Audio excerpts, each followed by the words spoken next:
Graça e paz a todos. Mais uma semana passou. Continuamos confinados, mas com esperanças que dentro de 2 a 4 semanas possamos reiniciar os nossos cultos presenciais. Eu hoje trago-vos um assunto muito importante e cada dia que passa se torna mais importante falar desse assunto. Quero-vos falar de verdadeiro Evangelho versus falsos Evangelhos. Nós, ao lermos o Novo Testamento, encontramos várias vezes, bastantes, avisos e alertas para o aparecimento de falsos profetas, falsos evangelhos, que surgirão falando coisas contra a verdade que Deus nos deu na sua palavra. Por isso, somos alertados e avisados a termos cuidado e a não nos deixarmos enganar por esses falsos evangelhos. Já nos dias da igreja primitiva, isso acontecia. Não é coisa nova. O apóstolo Paulo, travou uma grande luta, uma grande batalha contra essas correntes falsas, de falsos evangelhos que deturpavam a palavra de Deus, e escrevendo a várias igrejas da região da Galácia, ele escreveu estas palavras: Admira-me que estejais passando tão depressa daquele que vos chamou na graça de Cristo para outro Evangelho, o qual não é outro, senão que há alguns que vos perturbam e querem perverter o Evangelho de Cristo. Mas ainda que nós, reparem bem nisto que Paulo diz, mas ainda que nós, ou mesmo um anjo vindo do céu, vos pregue Evangelho que vá além do que vos temos pregado, seja anátema ou maldito. Assim, como já dissemos, e agora repito, se alguém vos prega Evangelho que vá além daquele que recebeste, seja anátema. Como nos dias de Paulo, hoje também existem esses que deturpam o Evangelho de Cristo. Há muitos querendo adaptar o Evangelho de Cristo aos dias de hoje, dizendo que aquilo que foi escrito noutra época, noutras circunstâncias, para outra cultura, e que então por isso deve ser atualizado aos dias de hoje. Deus e a sua palavra nunca jamais serão ultrapassados, seja pelo que for, seja por culturas, por épocas, ou seja pelo que for. Porque Deus é eterno e Deus é intemporal, e a sua palavra também. Portanto, ela não muda, ela não precisa mudar, ela está sempre atual para todas as épocas, salvo ou excepto se o próprio Deus revogou algumas destas coisas, das suas palavras, como acontece em alguns casos.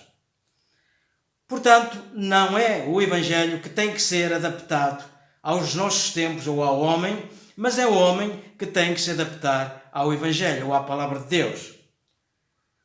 Hoje em dia é cada vez mais notório a existência de variados evangelhos falsos, até a serem pregados dentro de algumas igrejas, e com muita frequência também na internet encontramos isso. Esses evangelhos deturpados têm características diferentes do verdadeiro evangelho, já se vê.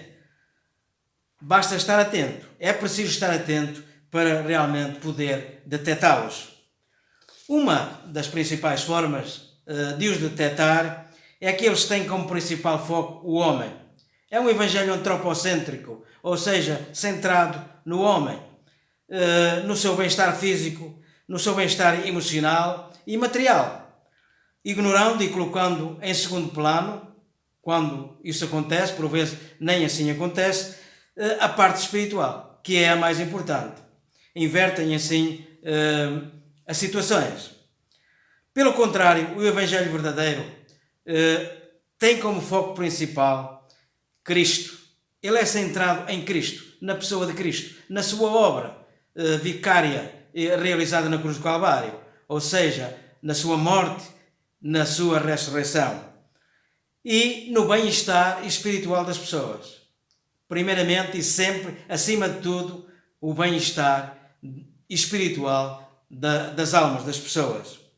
o falso evangelho ou os falsos evangelhos, eles não falam de pecado, de arrependimento, de inferno, nem de salvação por este meio que vos falei, por meio de Cristo. Só fala de bênção pessoal, de vitória, de cura, de milagres, de prosperidade física e material. Este é o foco, é o centro desse evangelho ou desses evangelhos. Trata-se então de um evangelho triunfalista, feito à medida do homem moderno e dos seus desejos naturais e carnais, e apenas só, e principalmente. Não admira, pois, que sejam evangelhos que têm bastante adesão por parte das pessoas, porque este tipo de evangelho promete já o céu na terra, e então as pessoas acorrem porque vivem na ilusão, gostam de ser iludidas e entretidas com estes falsos evangelhos que os leva realmente à perdição, ao inferno. Tomem bem nota. O evangelho verdadeiro não é discurso motivacional nem de autoajuda. Não é para alimentar o ego das pessoas, fazendo-as sentirem-se boas pessoas. Não, bem pelo contrário. Mostra à pessoa que ela é pecadora, que ela está perdida nos seus pecados e que necessita urgentemente de ser salva. O verdadeiro evangelho jamais é centrado no homem, mas ele é sempre só centrado em Cristo. Por vezes muitos pensam que evangelho falso é aquele evangelho que tem que ser muito diferente do verdadeiro. Pelo contrário, na maioria dos casos, esses falsos evangelhos são até muito semelhantes, muito parecidos ao verdadeiro evangelho. É sempre assim. Dinheiro falso é sempre muito parecido com o dinheiro verdadeiro. Por isso, até é preciso estar muito bem atento para poder distinguir entre o verdadeiro e o falso. Portanto, nunca nos deixemos enganar por aquela conversa de que é tudo igual. No fim, que é tudo igual. Não. Apenas o verdadeiro é válido. Qualquer coisa que saia fora, como dizia Paulo aos Gálatas, que vá além daquilo que é aquilo que Deus disse, é falso. Não tem validade. Outros pensam que seguir a Cristo, seguir o Evangelho, é mudar de religião. É ter uma experiência religiosa nova. É ser melhor pessoa. É deixar os seus vícios, os seus maus hábitos. Seguir a verdade realmente implica, muitas vezes, em todas essas coisas, mas essencialmente implica em outras coisas diferentes e muito mais importantes. O verdadeiro Evangelho não diz que para alguém entrar no céu tem de mudar a sua vida, corrigindo determinadas coisas. Aquilo que o Evangelho diz, antes de tudo, que a pessoa tem que fazer é crer no Senhor Jesus Cristo. É a primeira coisa a fazer. Não é corrigir nada que está mal. Isso sim será feito depois, mas será feito pelo poder do Espírito Santo, pelo poder de Cristo em nós, porque nós não somos capazes de o fazer. Nós, por muito que façamos, por nós mesmos, pela nossa força, não vamos conseguir agradar a Deus. Só depois de crer em Jesus Cristo, de sermos feitos seus filhos, novas criaturas, então nós teremos ou receberemos esse poder, essa capacidade para corrigir aquilo que está mal em nós. Podemos até muitas vezes reformar ou corrigir muitas coisas sem que nada disso tenha a ver com o poder do Espírito Santo ou o poder de Cristo. Portanto, de nada valerá. O apóstolo Paulo resume o Evangelho desta forma na carta aos Romanos, capítulo 3, versos 20 a 25. Eu vou ler. Visto que ninguém será justificado diante dele, Deus, pelas obras da lei, em razão que pela lei vem o pleno conhecimento do pecado. Mas agora, sem lei, se manifestou a justiça de Deus, testemunhada pela lei e pelos profetas, justiça de Deus mediante a fé em Jesus Cristo, para todos e sobre todos os que crerem, porque não há distinção, pois todos pecaram e carecem da glória de Deus, sendo justificados gratuitamente, por sua graça, mediante a redenção que há em Cristo Jesus, a quem Deus propôs no seu sangue como propiciação mediante a fé, para manifestar a sua justiça, por ter Deus, na sua tolerância, deixado impunes os pecados anteriormente cometidos. Cristo, ao morrer, assumiu sobre si a punição que nós merecíamos, o castigo que nós merecíamos, sendo por causa do seu sacrifício que nós podemos ser salvos, apenas e somente. Por causa do justo, que é Cristo, ele foi o justo, que morreu por nós, os injustos. E é só assim que podemos chegar a Deus, só por Ele, por meio dele. Ninguém, por seus próprios méritos ou meios, pode chegar a Deus sem passar por Jesus Cristo. Terá ou teremos todos de passar por Jesus Cristo para sermos salvos. O verdadeiro Evangelho é a mensagem que diz ao homem que, por causa do seu pecado, ele está afastado de Deus, separado de Deus e condenado à perdição eterna. Todavia, Deus, que não deseja isso, ele não deseja a perdição da sua criatura, do pecador, antes deseja salvá-lo e ter comunhão com ele, pois era essa a sua ideia original, já quando criou o homem, era para ter comunhão com ele para sempre. A palavra Evangelho vem do grego, que significa boas notícias, boas novas. Deus tem boas notícias então para os homens. Essas notícias são de que Deus nos dá a possibilidade de recuperarmos, por meio de Cristo, aquilo que perdemos todos em Adão. Quando Cristo veio à Terra, ele veio com esta missão de nos religar a Deus, de nos voltar a trazer até Deus. E fez isto morrendo na cruz. E por meio do seu sangue, que ali derramou, ele purificou os nossos pecados. Quando Jesus esteve na terra, ele contou uma parábola que mostra, de modo elucidativo, o estado do homem e de como ele pode ser salvo. Essa parábola é conhecida como a parábola do filho pródigo e resume-se assim, desta forma. Um pai tinha 2 filhos e um deles quis deixar a casa do pai, viver uma vida livre, fora da autoridade do pai. Então este filho foi ter com o seu pai e pediu-lhe, ou exigiu até, o que lhe pertencia para realmente fazer a sua vida independente do pai. Na realidade, nada lhe pertencia.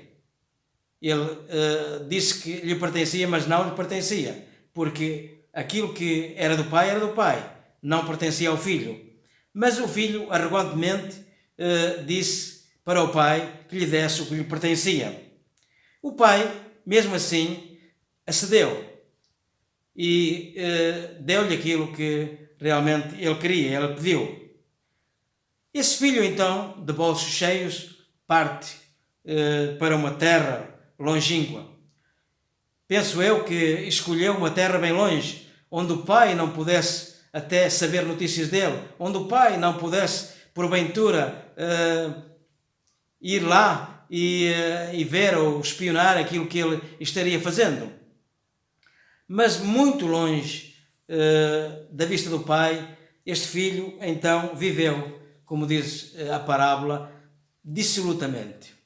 Ele esbanjou o seu dinheiro com tudo o que era possível e tudo que dava prazer à sua carne. À grande e à francesa, como se costuma dizer, pensando que nada terminaria, que o dinheiro nunca terminaria.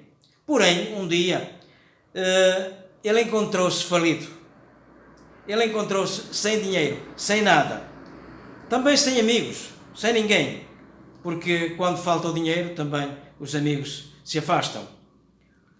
Por vergonha e orgulho, ele não reconheceu de imediato o seu erro, os seus erros. Tentou, então, resolver este problema em que se encontrava. Então foi à procura de emprego. Deve ter falado com certeza com muitos dos seus amigos, mas nenhum deles o socorreu.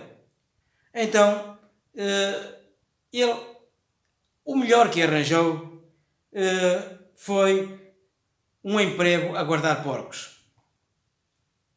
Mas aquele emprego era tão mau, tão mau, tão mau, que nem dava para ele comer.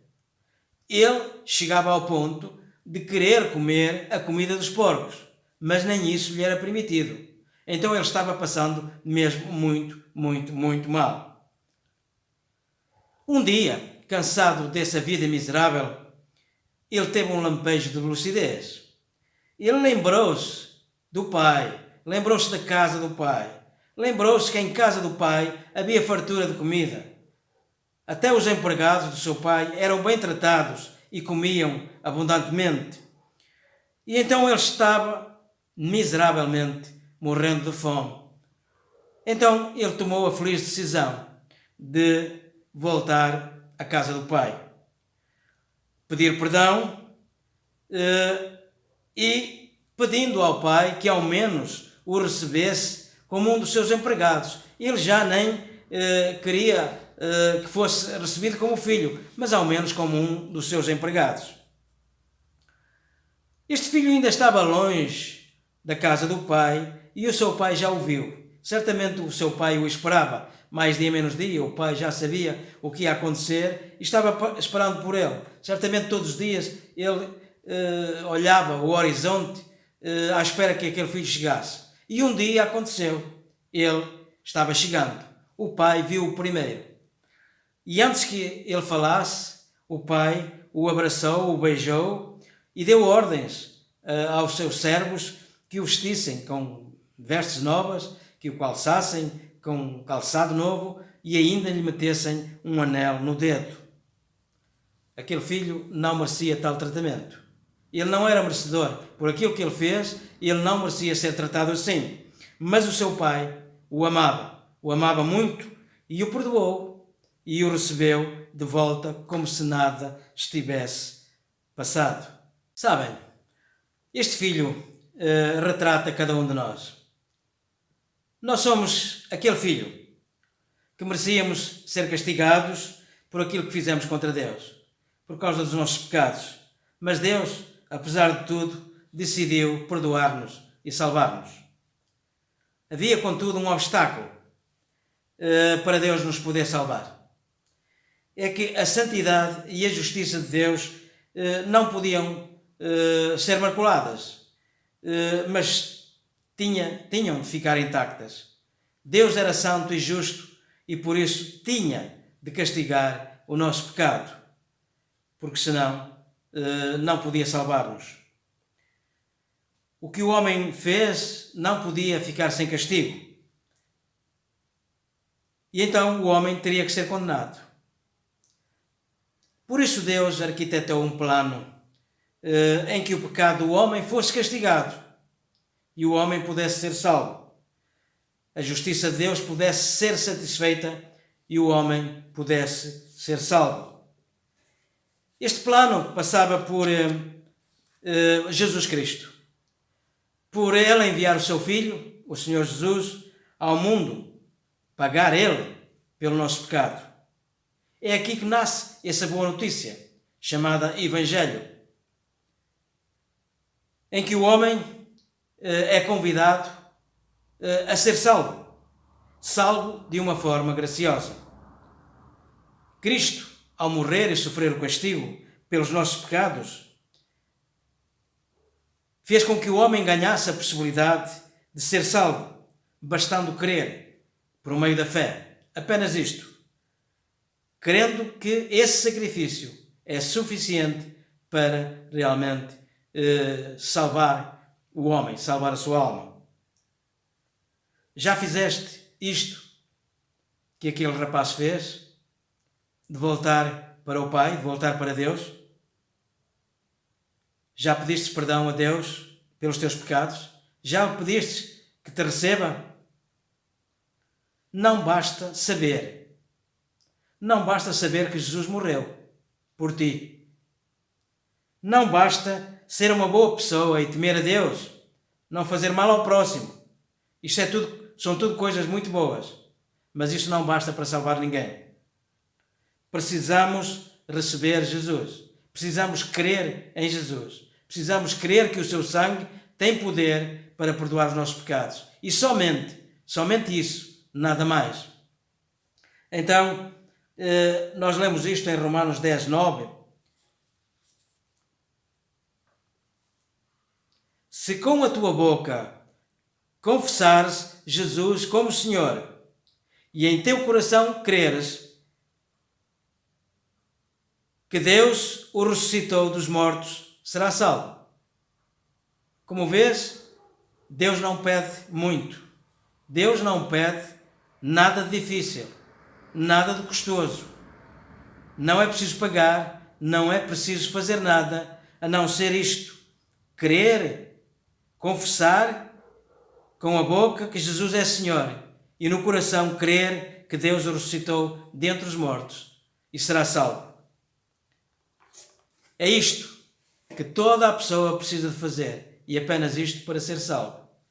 Receber este Evangelho da salvação por meio de Cristo. Faz isto e será salvo.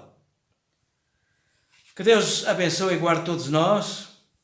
Até para a semana, se Deus quiser. Deus seja connosco.